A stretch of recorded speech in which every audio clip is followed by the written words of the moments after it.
Brenda Miller. I'm a Stampin' Up demonstrator in Basking Ridge, New Jersey.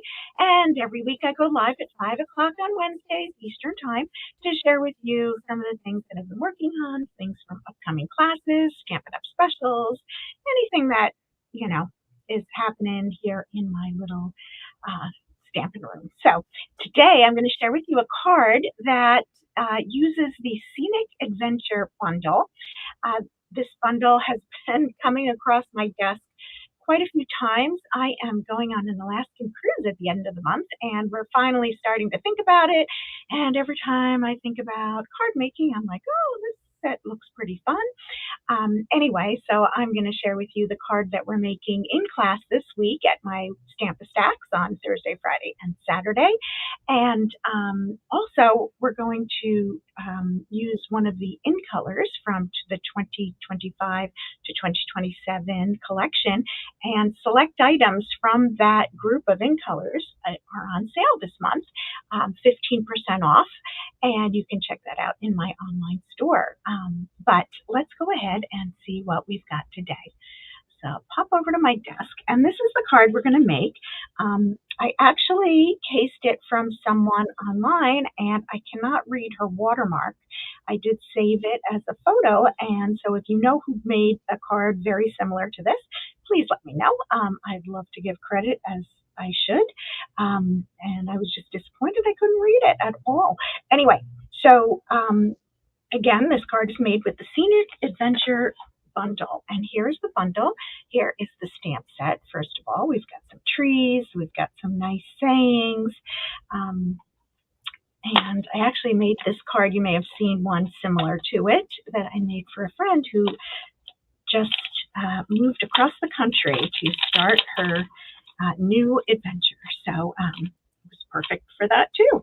So as you can see, I've been using this a lot.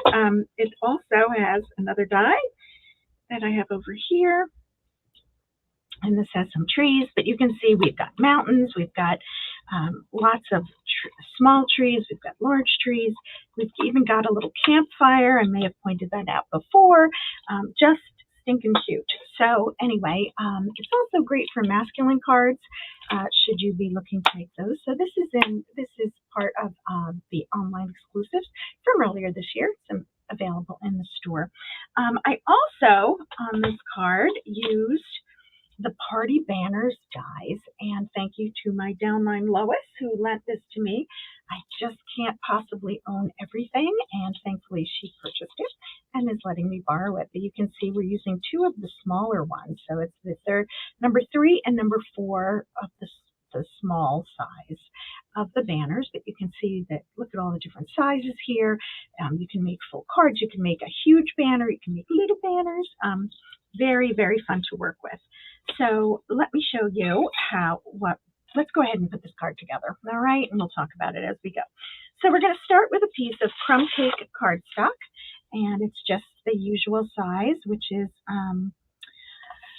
5.5 by 8.5, and then I'm folding it right here in the middle, and I'm just going to unplug my phone here so I don't knock everything over, because I might do that anyway. Anyway, we've got a nice scoring bone. Let's go ahead and give that a good crease. All right, so then we're going to put a piece of Very Vanilla on the inside of this card, and I'm just going to use my Stampin' Seal. That is my preferred adhesive most of the time. Many of you know. So put that on the inside of the card. Okay, that's done. So now you'll notice that on the card front, I actually put an additional layer of Crumb Cake. Now that piece of Crumb Cake, though, however, is not a usual piece of Crumb Cake. This is our two-toned cardstock. And I am moving to using this two-tone cardstock as my additional layers. Number one, it's a little bit lighter than our regular, so it lightens up the card just a little bit, but it also gives some more options in terms of, do I want to stamp on the light side or the dark side? And also, it's a little more cost-effective when I'm making cards that for card fronts. Okay, so I just do the math, and that's what I found, and so I'm going with it. So you'll see that as I go through, and you'll see that more and more, is what I'm trying to say. Okay, so I'm just going to grab a piece of scratch paper, maybe. Huh. Okay, we've got one over here that I've used, and I'm going to stamp my trees on it. Now, on this one, when you're working with the two-tone cardstock, we've been told that the dark side is the true color, so that is closest to the true. I'm going to go ahead, and on this card, I'm going to use the lighter side just to see how it looks, to see if it looks a little bit different. I did use the dark side on the one you see there. So I'm just going to take my Crumb Cake ink pad. Now, those of you coming to class, I know we always say my Crumb Cake ink pad, the label looks green. It's not green. I don't know why it looks green, but just make sure you're checking the labels if you're making the card. And I'm just going to, what I did was I took two of the trees and I put it on a big block next to each other. And I'm going to go ahead and stamp these. Now, I really don't want this one to come out at the bottom. And so I'm going to take, actually, I'm just going to flip this up just to mask the bottom of my card. And I'll have something at the station when you're here to stamp just to help us with that. So I'm inking this up, and I'm going to put some trees over here and maybe some in the middle. Actually, I'm going to put, I definitely want some over here. And then maybe I'll go ahead and stamp some, maybe not. I didn't on my sample. So let's go ahead and just do that. But see how I mask the bottom so that those trees aren't going to stick out below our Designer Series paper. Okay, so that's the deal with our trees. Okay, so I'm going to put that away. And now we're going to take our Designer Series paper. Now, this Designer Series paper, look at it on the other side. This is the Floral Impressions Designer Series paper, and because many of the designs have some of the in colors, you can see that these little flowers are the cloud cover, the light blue. But we're going to use the reverse side of this, but just so you know, this Designer Series paper is one of the ones that's on sale because it has the in colors in it. So just something good to note. I stocked up on my order. Okay, so I'm going to go ahead and put this towards the bottom. And you can see it's covering up some of the bottom of those trees. Now, let's talk about our banners. What I did was I die cut the larger of those two sizes, so the fourth smallest size, to get that banner. And I love how the person who did design this card originally actually took the smaller banner and then they embossed it using the birch wood embossing folder. So I just thought that it made such a nice element for the card. So I'm going to go ahead and glue these together. Let's see if I can get my glue to work. It was working yesterday. There we go. You never know. Usually if the camera's on, it's not going to work. So that's just how I roll. So let's go ahead and put those together. And if you're coming to class, these may or may not be die cut for you. Actually, the small one will be because I'm going to emboss that. But just to save us time, maybe I won't get a chance to die cut the larger one. So here we go. So we're going to go ahead and add this to the card front. And I'm going to use dimensionals for this. You can use as many or as few as you like. I'm going to use 3 this time from the sheet that I have in front of me. So here we go. I'm going to add this to the bottom of the card. Now, one thing I neglected to do, we can go ahead and add this to our card front too. I just didn't want to add it before I stamped, right? Because, just in case, number 1, I made mistakes. Number 2, I don't want it, unless I was going over the edge, I didn't want it on the base to show through. So here we go. We're going to add that. And you can see how the lighter side gives it a different image, right? It looks slightly different. You can actually see it. See the difference when you look on like that. So it's up to you. You can do it whichever way you want. So next up we have our trees. And I took some early espresso and our tree dies, and I went ahead and I cut them out, and I wanted just to share with you that sometimes this has a lot of detail, and it will potentially get stuck inside your die. So one of the tricks that I do is I use wax paper, just regular wax paper. I put it in each, so I just tear off a little piece. Dun, dun, dun. This is just the cheapest. This is at our ShopRite, local ShopRite. It's our cheapest one. And I just put it in between the cardstock and the die, and then it will come out very easily. But the one thing that doesn't always come out very easily are these little dots. And what you need to do when you're die cutting is make sure that you push these all out. And I know it's a pain, but if you don't, see how many there are? They look like little ants. That's just great, right? But if you keep them in, then it won't cut properly. So you want to make sure you do that. And I can see I missed one.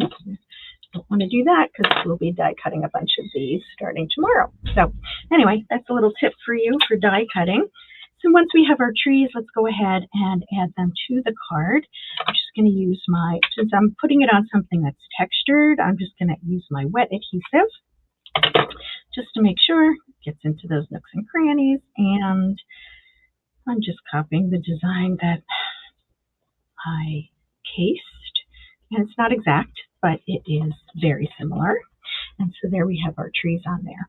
So now we're going to just, let's go ahead and stamp.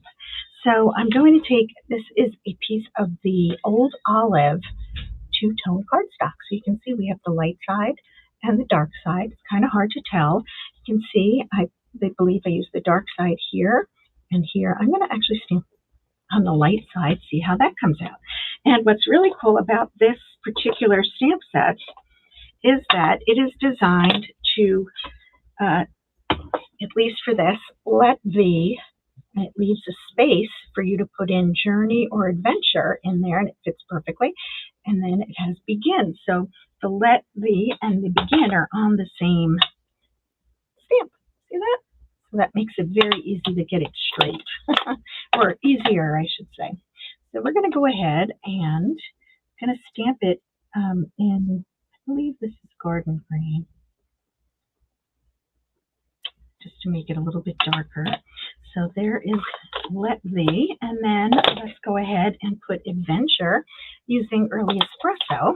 And that's the other thing, it allows you to change the color really easily without using markers. I mean, obviously you could do that too, but look how it just fits. Sorry if you get my head in there, I'm trying not to.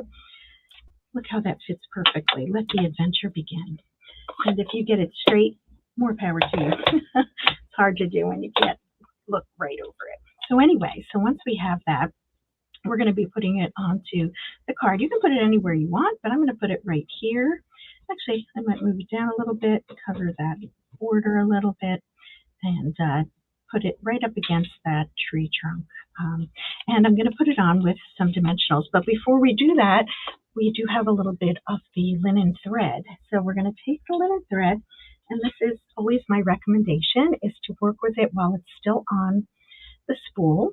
Give it a pull against your fingernail once or twice, and then just tie. We're tying a bow. Now you don't have to tie a bow. I just find it easier to do so.